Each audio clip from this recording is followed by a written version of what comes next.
I got my Avatar shirt on.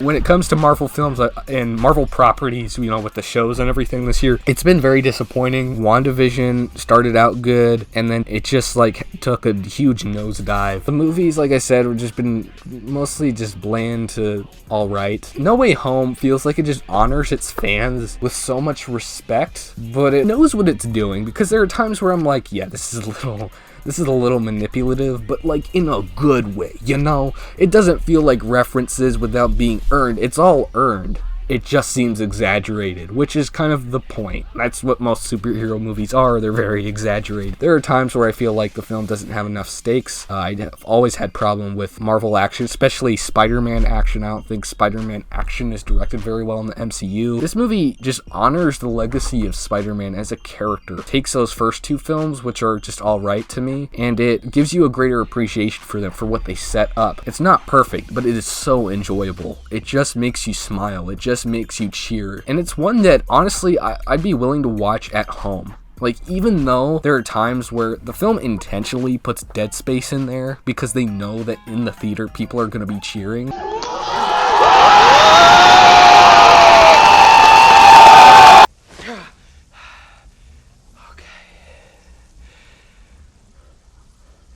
I thought it was going to be very bland, and yes, the direction is not very good. Jon Watts is by no means a visionary. There are definitely editing and cinematography choices that feel like you could have done something more interesting with that. At the end of the day, I don't really care.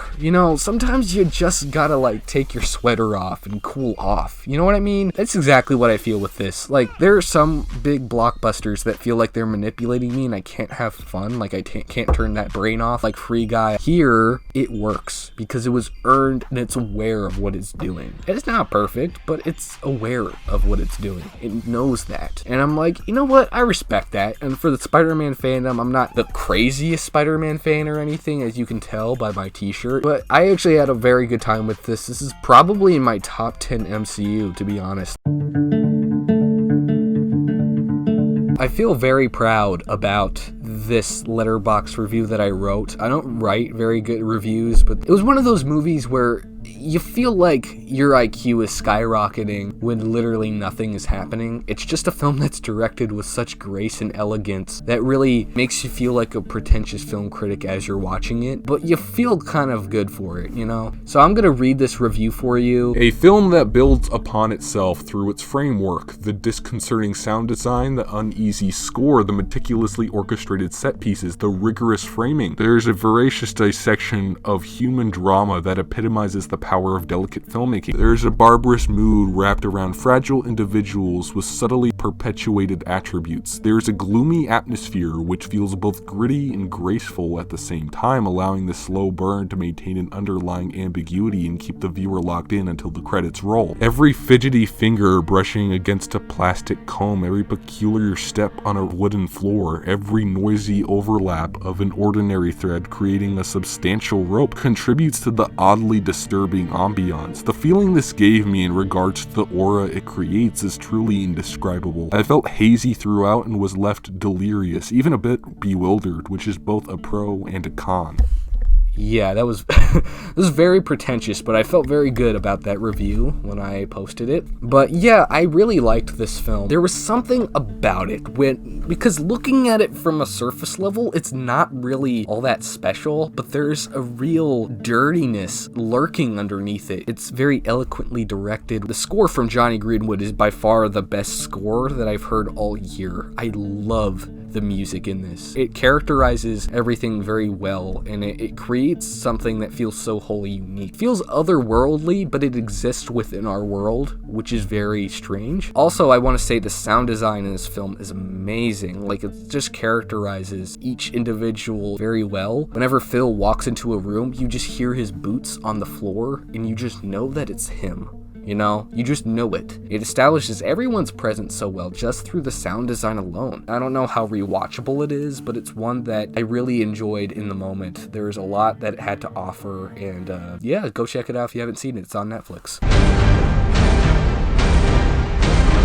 Unlike a lot of action blockbuster franchises nowadays, the James Bond films have a nice visual flair to them. They all have very nice cinematography. They feel like they're directed by real people, and it doesn't feel like any generic action schlock. There's a real energy, a real unique charm to it. It's James Bond. He's iconic for a reason. I saw the film and I was like, yeah, this is great. It's very well paced. It's satisfying for James Bond fans, even if I'm not the biggest James Bond fan. I really do appreciate how this film ended everything. And for newcomers, like, you still get a little teary-eyed at the end, you know? Like, doesn't really matter. I just really had a good time watching this. A lot of what this film does in regards to addressing some of the more problematic things about the James Bond character is very cool and interesting to me. They got Phoebe Waller-Bridge, who did, I think, the Handmaiden show, to write some of the dialogue in here. And there's a lot of girl power, feminist undertones in here, but it doesn't feel forced, which is so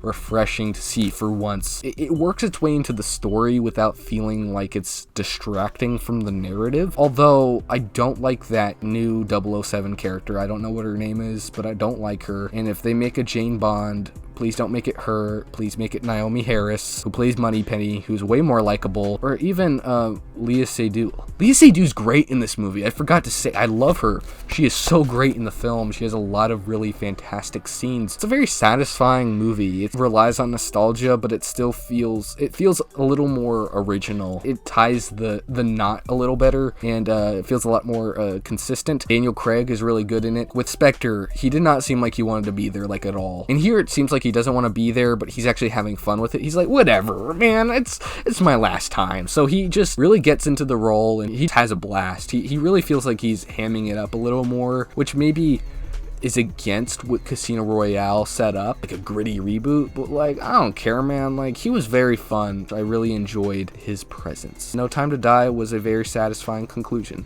to this franchise.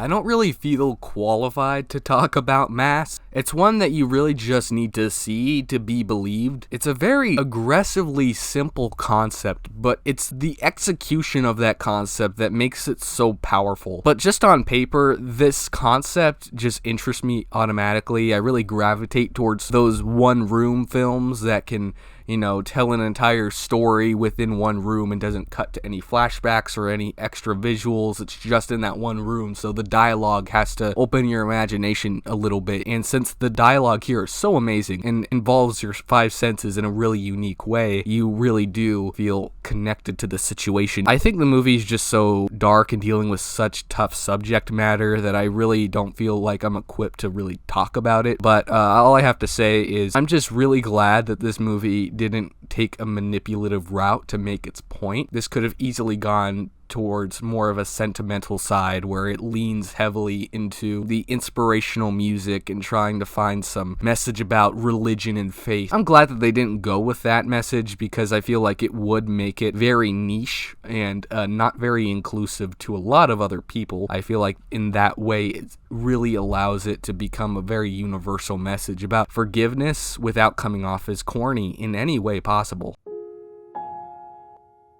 This black and white cinematography makes it feel like a classic. It feels like it's gonna last forever in time. Classical music makes it feel very refined, feels very competent and proficient. I love the feeling that this gave me. It's so warm and heartfelt, but it doesn't feel like it's trying to be. This film also benefits from almost making me cry at a couple of points because of scenes where Joaquin Phoenix's character gets out a microphone and just starts like interviewing a bunch of kids, and they talk about like life experiences, and it's all this commentary on life. It's very like existential, like you got the classical music and you got the images of the trees blowing in the air. It's just like, I don't know what it is, but it's really like beautiful out of body experience. But there are times where I feel like those scenes feel like they're detracting from the main narrative, but I don't really care that much just because those scenes are so impactful to me. They speak to me so well. They have so much to say about life and our mortality. I love it. It brings out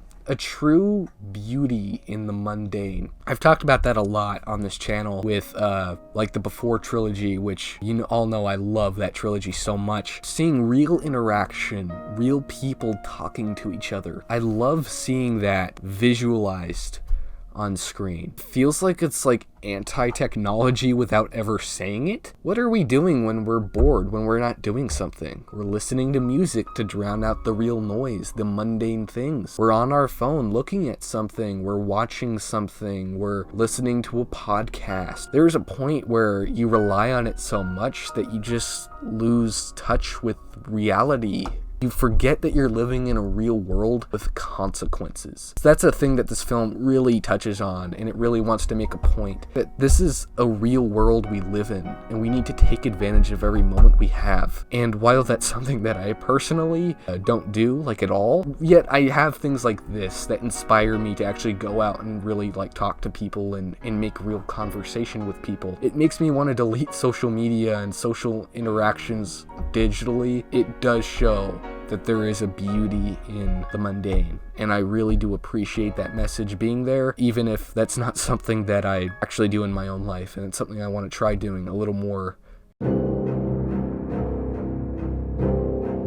Why did nobody watch this? It's so strange to me that Guillermo del Toro made a psychological mystery epic with an all-star cast and totally bombed at the box office. Like, I did not see a single trailer for this until like maybe a week or two before it came out. There's very poor advertising going on here. What times we live in. Anyway, Nightmare Alley is fantastic. It was so visually arresting and pulls you in from that very first scene. Something about its visual aesthetic is so immersive, but also really tangible. Like, I could smell the smoke in the air. I could feel the mud getting stuck to the bottoms of my shoes. I could feel the grime on every object our main character touched. Everything was just so visceral and palpable. I love cinematography that can just lock the viewer in like that. I'm also just a sucker for some good old-fashioned practicality and detailed production design and immaculate sets. I miss when movies had massive scopes like this where we could just see the world in all of its glory in the frame, and nothing was unnecessarily framed in sloppy close-ups. It's a ravishing piece of cinematic art that combines the contemporary with the antiquated. It's also rich in themes and complex with its characterization. It's such a well-written feature because when you look at this basic premise at face value, it seems to be a pretty enjoyable time with likable but arguably shallow characters. Thankfully, the exquisite writing allows the characters to flourish in really unprecedented ways. The entire film feels like it's picking the characters apart, and we really get to explore every facet of their behavior and feelings, especially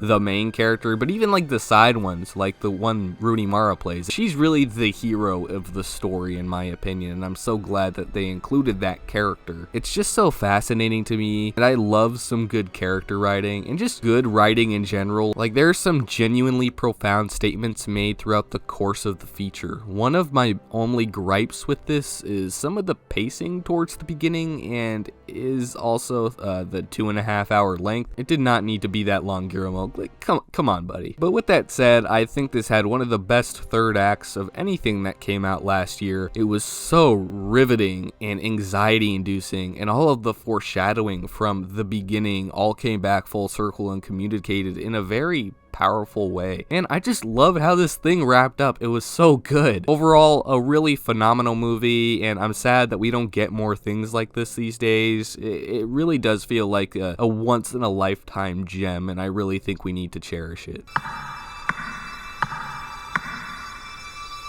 I feel like this movie came out forever ago because it got nominated for all those Academy Awards because they just changed the rules recently, but this actually is a 2021 movie. January, it was very early in the year, so everyone forgets about the movies that came out early in the year.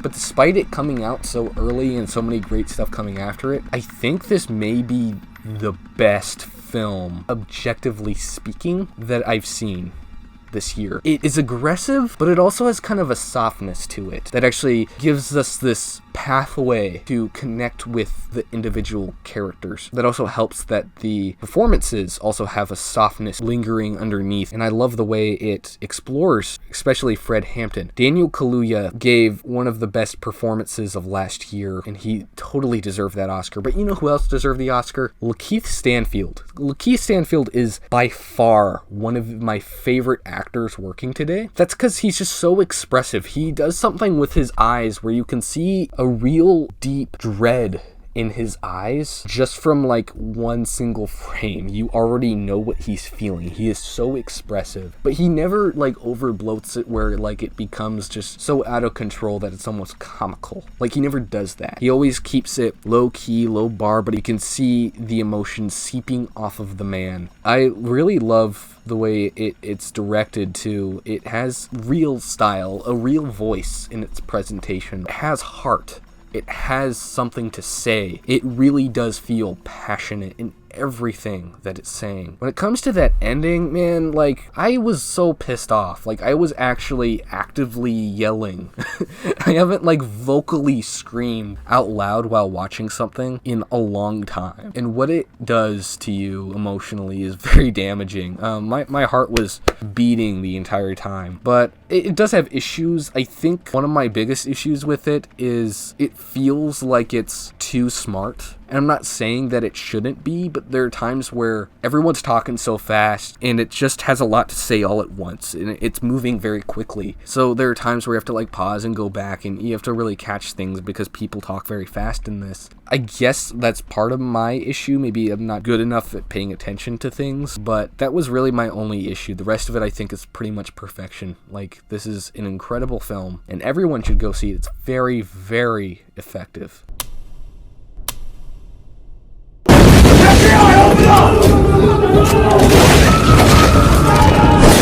Yeah, Lin-Manuel Miranda, I did not expect to be a good director, like at all. It's shot like a real movie, unlike In the Heights, which feels like a commercial. This one feels a lot more like a genuine film. There's like a lot more grit to the screen. It feels a lot more real, tangible. I feel like I could stick my hand in the world. The big standout, I mean, everyone's been saying this, it's Andrew Garfield. Andrew Garfield is terrific in this movie, and it really makes me realize that he is one of my favorite actors working today. He has so much charm, so much charisma, so much energy. When he smiles, it just lights up your day. You love the guy. He is really great in the film. I had a total blast with it. There's a real energy coming in from like the camera work, the way the camera moves around. It's also very funny. Like, I really liked the humor in here. It felt a lot more light. It didn't feel like it was bogged down by taking itself so seriously all the time. I just feel like a real high energy where I'm just like, man, this is what I love about movies. It's a relatively small scale story. It's just about a guy who wants to create something, you know? I really appreciate the film's attention to detail on covering what's like to have writer's block and, you know, getting distracted, procrastinating, feeling the stress of like a lot of things going on in your life. It really captures that. I really did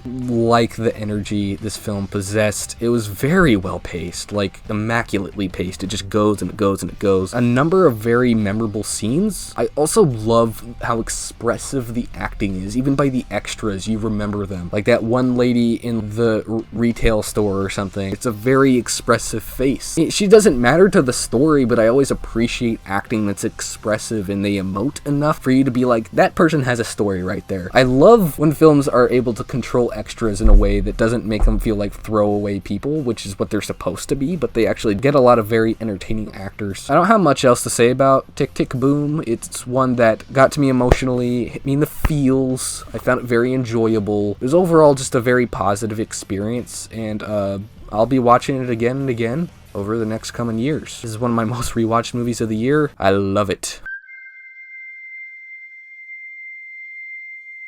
I saw the original when I was a kid and I don't remember anything about it, so I revisited before seeing this film, which I wasn't that excited for until my friend introduced me to Rachel Zegler, who is the main star that plays Maria. She's a fascinating person. I love her YouTube channel. Creates a lot of very entertaining stuff that's very introspective, and it really offers a lot of insight in what the whole creative process is really like through her vlogs, her videos. She's a very likable personality. I am so glad that people like her get to to have their own voice. Anyway, my friend introduced me to Rachel Zegler as a person that exists, and I was like, yo, I want to see this movie now, because I'm a fan of Steven Spielberg. He's always been one of my favorite directors, but as of recently, he made Ready Player One, which is by far his worst movie. He's just kind of fallen off a little bit, and it's sad because he's made some of my favorite movies of all time, and I still consider him my favorite director just because he inspires me so much. When I heard he was making a West Side Story remake, I wasn't really crazy about the idea, but then I got hype from friends, and I saw the movie, and I was like, hey, I'm actually interested to see how they can improve upon this film, because this movie has a lot of issues that really need to be improved, and the film improves on a lot of things. I actually think this is better than the original movie, which is an unpopular opinion, I know, but I really, really love the different changes this made, especially in regards to race. A lot of the Puerto Rican characters in the original film were played by mostly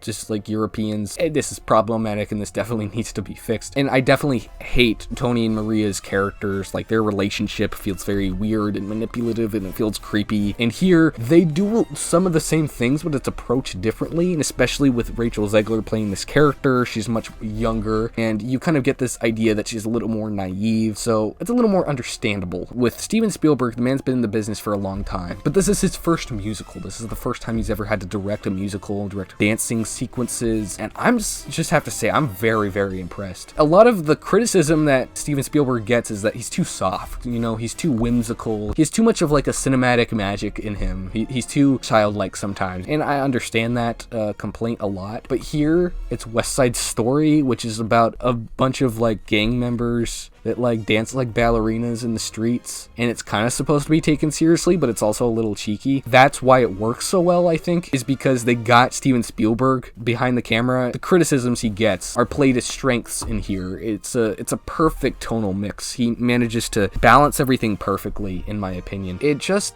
has so much love pouring out of it. You can tell everyone in it really wants to be there, and it's by far one of the best shot films of the year. Man, I just freaking loved this. Seeing the dance sequences, the colors, the vibrantness. Ariana DeBose as Anita was amazing. Seeing Rita Moreno come back in the film was really heartening. I loved Mike Feist. Just listen to this inflection in his voice. Relax, it's a social mixer, so we'll mix until the time's right to fix the Rumble for tomorrow night. I've been talking about it enough, but all I'm saying is go watch West Side Story. So now we're coming to my number one favorite movie of 2021.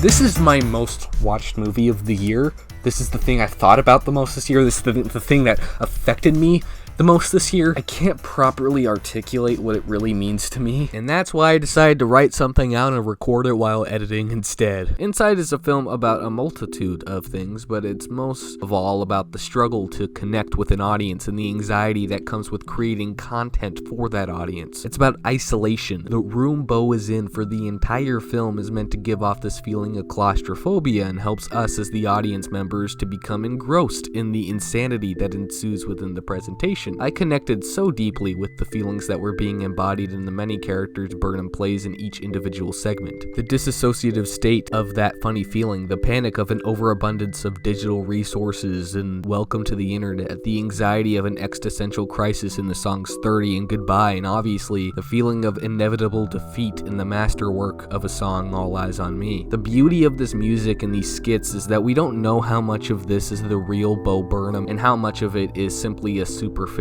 performance. What I do know though is that all of these various characters he plays have at least some truth in not how they're performed, but in what is being stated through the dialogue in lyrics. This is, to me at least, the pinnacle of artistic expression.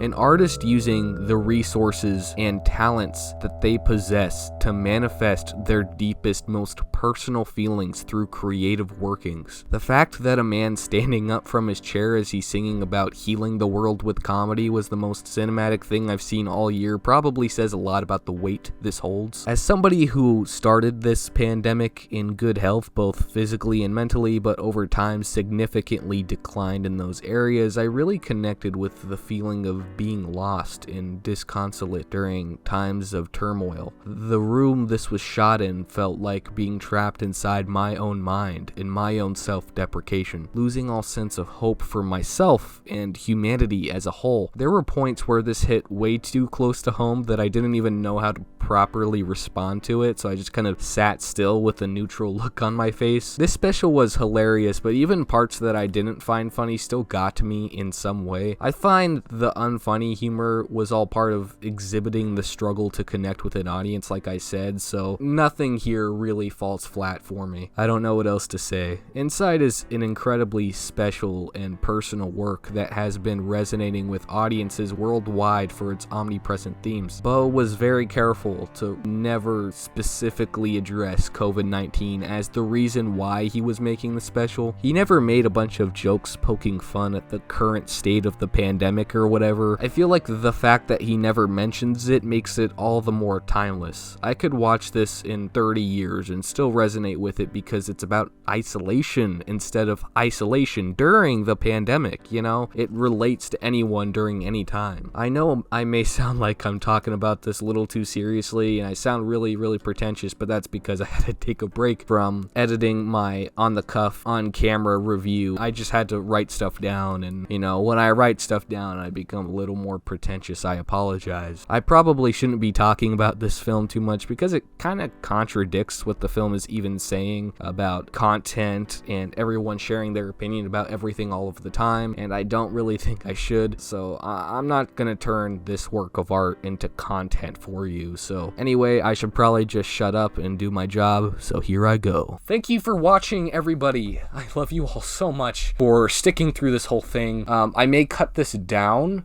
and make just a top 10 or something. Just take the same video and just trim it down because this has been very long and exhausting. I've been doing this for hours, just setting up lights. So I hope you enjoyed it. I hope you had fun. Thank you for watching. This is Ethan Butler, and I'm out.